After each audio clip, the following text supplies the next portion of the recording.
అందరికీ నమస్కారం. ఈరోజు లావు శ్రీకృష్ణదేవరాయలు గారు చెప్పినట్టు బడ్జెట్ గురించి మనం మాట్లాడడం జరిగింది. ఎంతో చక్కగా మన రాష్ట్రానికి ఈ బడ్జెట్ వల్ల ఏం మేలు జరుగుతుంది, అలాగే ఏముంటే బాగుంటుంది అని ఎంతో చక్కగా మాట్లాడడం జరిగింది. బడ్జెట్ గురించి లేకపోతే మన రాష్ట్రం గురించి మాట్లాడకుండా, అలాగే ప్రెసిడెంట్ గారి మోషన్ ఆఫ్ థ్యాంక్స్లో మన రాష్ట్ర బడ్జెట్ కానీ లేకపోతే ఆమెకు ధన్యవాదాలు తెలిపే ఇది లేకుండా, మరి ఈరోజు మిథున్ రెడ్డి గారి పైన 3,000 కోట్ల లిక్కర్ స్కామ్ ఏదైతే ఉందో అది బయటపడింది. విత్ బయటపడింది. అందుకు పాపం ఆయన మతి తప్పిందో మరి ఏమైందో తెలీదు. మొన్నటి వరకు ఒక అతను 1.0 సినిమా చూపించాడంట. అది ఎప్పుడు ఆడిందో తెలీదు, ఎప్పుడు రిలీజ్ అయిందో తెలీదు. మళ్ళీ 2.0 సినిమా ఆడకముందే ఈయన అపరిచితుడు 2 చూపిస్తున్నాడు మాకు పార్లమెంట్లో. ఈరోజు ఒక మాట మాట్లాడే ముందు ఒక పార్లమెంట్ సభ్యులుగా ఎంతో ఫ్యాక్ట్స్ చెక్ చేసుకొని మనం మాట్లాడే ప్రతి దానికి విత్ ప్రూఫ్ అది కరెక్టా కాదా అనేది చూసుకొని మాట్లాడాలి. ఎందుకంటే పార్లమెంట్లో మాట్లాడుతుంది, ఎవ్రీథింగ్ ఈజ్ ఆన్ రికార్డ్. అలాంటప్పుడు మరి ఎంతసేపు ఈనాడు మన రాష్ట్రంలో కొన్ని సంస్థలు ఉన్నాయి. తప్పుని తప్పుగా, ఒప్పుగా చూపించేది. అది పార్టీలకు అతీతంగా చూపించే సంస్థల్లో ఒకటి ఈనాడు, ఈటీవీ. అది మేము తప్పు చేసినా చూపిస్తున్నారు. మరి అలాంటప్పుడు ఒక వార్త పెద్దిరెడ్డి గారి పైన వచ్చినప్పుడు దాన్ని మనసులో పెట్టుకొని పాపం అతగాడు ఈనాడు జపం చేస్తున్నాడు, మార్గదర్శి పైన మాట్లాడుతున్నాడు. అసలు ఫ్యాక్ట్స్ తెలుసా ఆయనకు? మార్గదర్శి దాదాపు 90% ఏవైతే ఉన్నాయో అవి చెల్లించేశారు. అట్లాగే 1% ఎవరికైతే ఇవ్వాలనుకుంటున్నారో అది ఎస్రో ఫండ్లో ఉంది. హైకోర్టు, సుప్రీంకోర్టు కూడా వీళ్ళు వెళ్తే అక్కడ ఏకీభవించారు. కోర్టులు అలాగే వాళ్ళు ఫైల్ చేసిన వాళ్ళు కూడా ఏకీభవించారు. ఇది తెలియనట్టుంది ఆయనకు. అట్లాగే మరి వీళ్ళు చేయని దారుణాలు లేవు, వీళ్ళు చేయని మోసాలు లేవు, అసలు దోచుకున్న రంగం లేదు.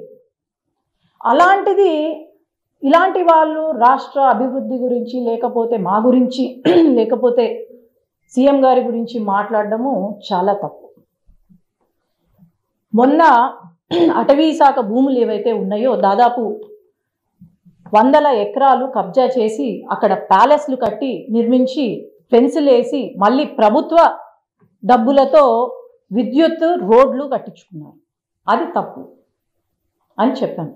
అట్లాగే పీలేరులో కానీ పుంగనూరులో కానీ 100 ఎకరాలు కబ్జా చేశారు. విత్ ప్రూఫ్స్ అన్నీ ఉన్నాయి.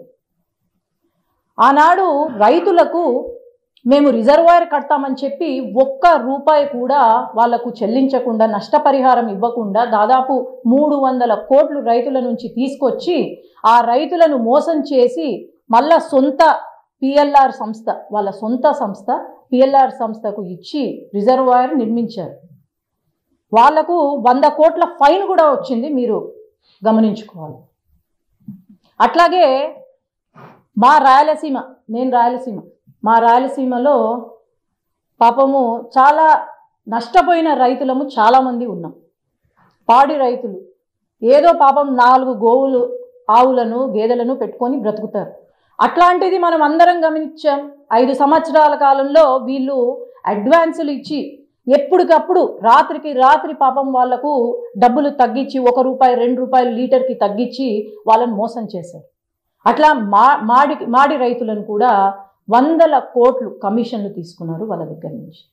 మరి గ్రనైట్ ఏదైతే ఎక్స్పోర్ట్స్ కంపెనీ ఉందో అది మరి వాళ్ళ అల్లుడిది కాదా? అక్కడి నుండి మార్కెట్ ప్రైస్ కన్నా 10,000 తక్కువ చేసి అందరితో కట్టించుకున్నారు. మరి ఇవన్నీ బయటికి వచ్చినప్పుడు మరి అన్ని ప్రూఫ్తో నేను మాట్లాడుతున్నా. ఈరోజు ప్రూఫ్స్ లేకుండా నేనేం మాట్లాడట్లేదు వాళ్ళలాగా. ఈరోజు రాష్ట్ర అభివృద్ధి గురించి మనం అంతగా శ్రమిస్తున్నాం. అమరావతి గురించి, పోలవరం గురించి మాట్లాడతారు. 5 సంవత్సరాల కాలంలో ఏమీ ఒక డెవలప్మెంట్ చేయని వాళ్ళు ఈరోజు 7 నెలల్లో ఇన్ని తీసుకొచ్చినా సరే వీళ్ళు ప్రశ్నిస్తున్నారంటే మరి వీళ్ళు దద్దమలా ఏమనుకోవాలో నాకైతే అర్థం కావట్లేదు. ఒక మాట మాట్లాడేటప్పుడు నోరు అదుపులో పెట్టుకొని మాట్లాడాలి. ఈరోజు పార్లమెంటులో పురంధేశ్వరి గారి గురించి మాట్లాడారు. ఒక మహిళ, నేను పార్టీ చూడట్లేదు, ఒక మహిళగా నేను ఈరోజు మాట్లాడదలుచుకున్నాను. ఒక సీనియర్ లీడరు, కేంద్ర మంత్రిగా చేసినారు. అలాంటిది పురంధేశ్వరి గారి గురించి మాట్లాడడము, రాష్ట్ర అభివృద్ధి గురించి మాట్లాడితే తను లేసారే తప్ప ఇంకా వేరే ఏం లేదు. అలాంటప్పుడు ఆయనకు ఏం హక్కు ఉంది? ఫస్ట్ నీ పైన ఉన్న మచ్చ నువ్వు తీసే, ఆ తర్వాత నీకు మాట్లాడే హక్కు ఉందని మేము ఇది ఖచ్చితంగా పార్లమెంట్లో తీసుకెళ్తాము. ఆయన మాట్లాడిన మాటలు కూడా మేము నోటీస్ ఇస్తాము, దాన్ని డిలీట్ చేయాలని మేము అనుకుంటున్నాము. సో ఖచ్చితంగా మేము రాష్ట్రం అభివృద్ధి వైపు ఆలోచన చేస్తాం, కానీ ఇట్లాంటి చిల్లర మాటలు, ఇట్లాంటి చిల్లర కథలకు మేమైతే ఎప్పుడూ కూడా ఆలోచన చేయము. మేము అభివృద్ధి కోసమే ఉన్నాము. ధన్యవాదాలు.